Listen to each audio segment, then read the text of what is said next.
What up, witches? What does Mephisto have to do with Agatha all along? Just might be everything. So in episode 3, we get Jennifer's trial. And when she's having this hallucination in the kitchen, a man comes and approaches her and says that she's an inconvenient woman before he tries to drown her in the sink. Okay, we got that. Episode 4, which was Alice's trial, we see her staring at this mask on the wall. Okay, follow me here. She seems quite transfixed with this mask, as if it's pulling her toward it. Here's what I think. I, unlike the rest of the world, did not read the comics. Sorry, I was more of an X-Men than a Marvel girl. But anyway, so I said, well, what does Mephisto look like? So I Googled him. And this was the image I got. And if you look very carefully, the guy up here looks like the guy down here. And the mask over here looks like whatever that is up there. I don't even presume to know what that means. But they're all connected. And they're all connected to Jennifer. She happens to say her story, and she said that she was trapped. She was a midwife, and she was asked to go to a convention to share her expertise. Maybe they were asking her to share her expertise on more than just midwifing, because she said that the man there took her power without magic. Who else but the devil could bind her magic without magic?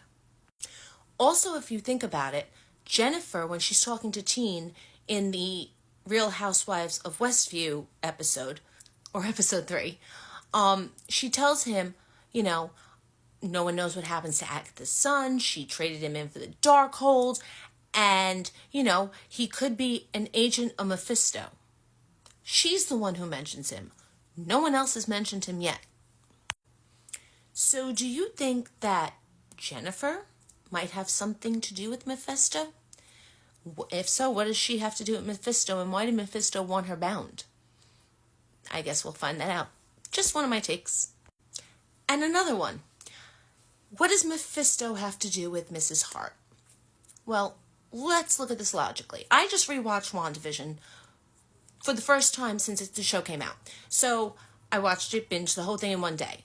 We have up here, top left, we have Mrs. Hart at the dinner party where Wanda tried to choke the life out of her husband using a piece of meat, and she pretty much just kept saying, stop, stop, but in reality, we see through her hallucination when she drank the poison that she was actually saying, please, please, Wanda, let him breathe.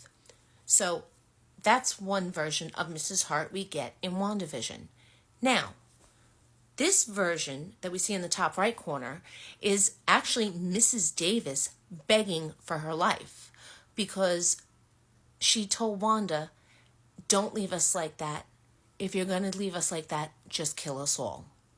So she's pleading with Wanda for her own life at that point, which is really sad if you think about it. Anyway, this one right here is the one I'm looking at. Once the spell and the hex is broken, Wanda walks through the town she has to walk through town to get out of it. And this is the Mrs. Hart, or rather Mrs. Davis, that we see. For some reason, she looks like a completely different character. She looks jaded. She looks down to earth. She looks lucid. She looks absolutely disgusted, annoyed, and very, very angry.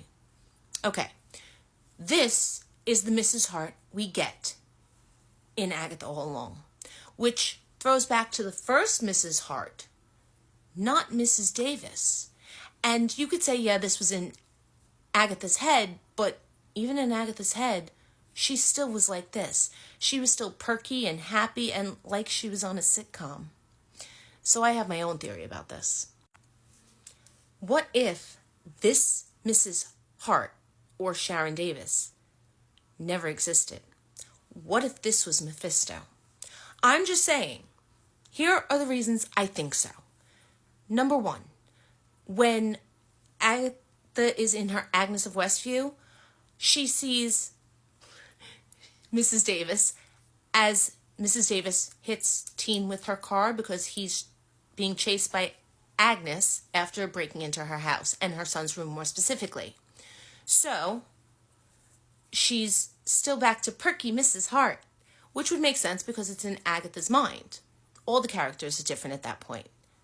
However, when she snaps out of it and she goes to see Herb, and that poor man gets questioned by her just in her birthday suit, every neighbor comes out. Every single neighbor. Phil, Dottie, the mailman, they all come out. Except her neighbor next door, Mrs. Hart, Mrs. Davis. She doesn't come out. Maybe she was dead already.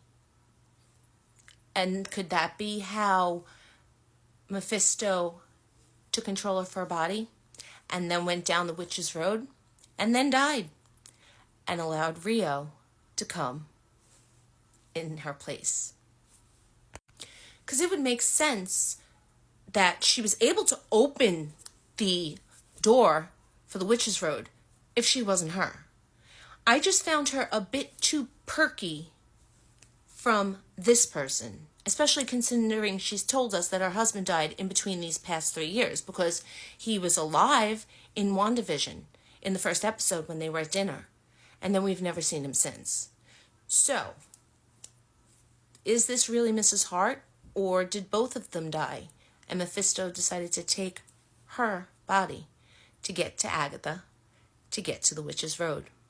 So maybe he could send some people there after her. 1, 2, 7, perhaps? So that's just something I noticed. Let me know what you think. Do you think that Mephisto has any connection to Jen or Mrs. Hart, or both? Let me know in the comments. If you like the video, agree, disagree, add something to it. Let's talk Agatha. I love to do that. And as always, follow me for more Agatha Alone content. Later, witches.